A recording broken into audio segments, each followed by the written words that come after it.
안녕하세요 여러분. 오늘의 흥미로운 영상 내용은 트럼프의 새로운 관세 위협이 미국 경제에 미치는 영향, 그리고 모건 스탠리가 어떻게 부의 관리 제국을 건설하기 위해 의심스러운 고객을 구해했는가에 관한 것입니다. 우선 좋아요 버튼을 누르고 채널 구독 및 알림 설정 또 잊지 마세요. 여러분의 관심과 지지가 저희에게 큰 힘이 됩니다. 첫 영상은 월스트리트 저널의 기사를 바탕으로 트럼프 대통령 당선인의 관세 정책이 미국 경제와 소비자들에게 어떤 영향을 미칠지 알아보겠습니다. 관세는 가격 상승, 일자리 변화, 그리고 기업 운영 방식에 큰 영향을 줄 수 있습니다.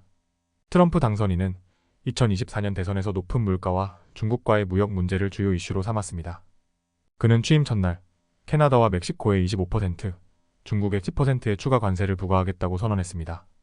이 정책은 무역 촉자를 줄이고 미국 제조업을 강화하겠다는 목표를 가지고 있지만, 전문가들은 관세가 오히려 물가를 상승시키고 소비자와 기업에 부담을 줄 수 있다고 경고합니다. 관세 부과가 시행되면 다음과 같은 변화가 예상됩니다. 소비자 가격 상승. 멕시코산 아보카도, 토마토, 딸기 등 신선 농산물 가격이 25% 오를 수 있습니다. 캐나다산 목재와 중국산 전자제품도 가격 상승이 예상됩니다. 가정에서는 연평균 약 $1,000의 추가 비용이 발생할 것으로 보입니다. 기업 비용 증가. 자동차 제조업체는 부품 수입 비용 상승으로 차량 가격이 평균 $3,000 오를 수 있습니다. 제너럴 모터즈, 포드, STLLANTIS와 같은 자동차 제조업체의 이익이 최대 50% 감소할 수 있습니다.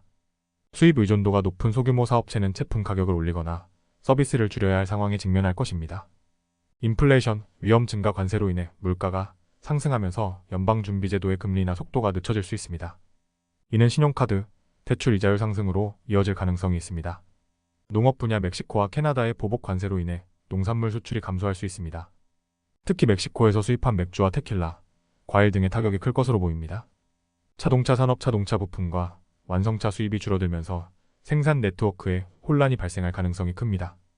국경지역, 특히 텍사스와 같은 트럭 운송 허브의 실업률이 상승할 우려가 있습니다.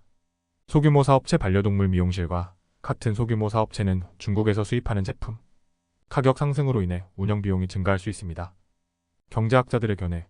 UCLA 경제학자 킴벌리 클라우징은 관세 부과 전에 기업들이 대량 구매에 나서면서 단기적으로도 물가가 오를 수 있다고 지적했습니다. 피터슨 국제경제연구소는 관세로 인해 2026년까지 미국 GDP가 0.6% 감소하고 고용이 1% 줄어들 것으로 예측했습니다.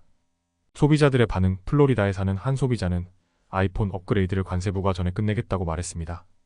반면 일부 트럼프 지지자들은 관세 정책이 경제에 부정적인 영향을 미치더라도 여전히 그를 신뢰한다고 밝혔습니다. 정치적 효과. 트럼프의 관세 정책은 그의 핵심 지지층에게는 매력적으로 다가갈 수 있지만 경제 전반에는 부정적인 영향을 미칠 가능성이 높습니다. 중국과의 무역 갈등을 강화하며 세계 무역 체제에 변화를 일으킬 가능성도 있습니다.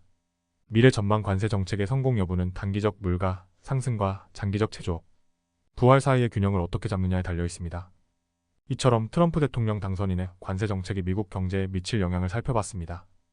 관세는 단순히 수입품 가격을 올리는 데 그치지 않고 경제 전반에 걸쳐 다양한 파급 효과를 미칠 수 있습니다. 다음 영상은 월스트리트 저널의 최신 보도를 바탕으로 세계적인 투자은행 모건 스탠리가 어떻게 부를 쌓아왔는지, 그리고 그 과정에서 어떤 문제들이 발생했는지를 살펴보겠습니다. 자금 세탁 방지 실패, 의심스러운 고객 관리, 그리고 국제금융 범죄와 관련된 사례들까지 다룰 예정입니다. 모건 스탠리는 약 $6조 달러에 자산을 관리하며 회사 수익의 절반을 책임지는 자산 관리 부문을 보유하고 있습니다. 그러나 월스트리트 저널에 따르면 이 부문의 성장 과정에서 자금 세탁 방지 시스템의 취약성과 부실한 고객 검증이 여러 차례 드러났습니다.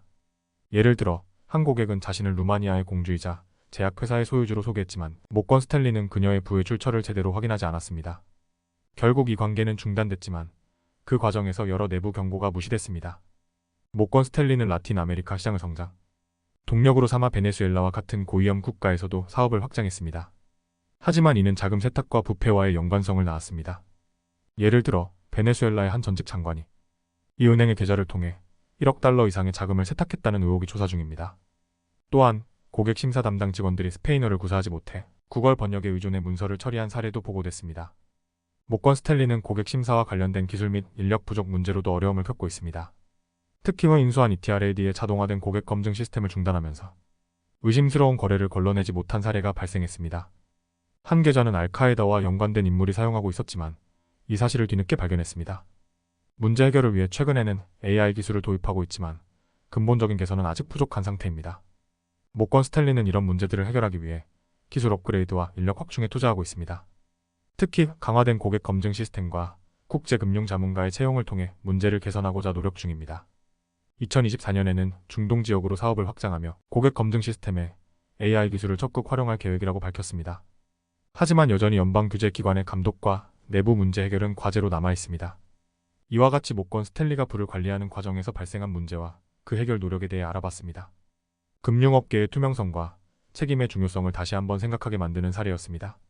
오늘은 여기까지입니다. 다음 영상에서 더 유익하고 흥미로운 내용으로 찾아뵙겠습니다. 이 영상은 투자 의견이 아닙니다. 매우 고맙습니다.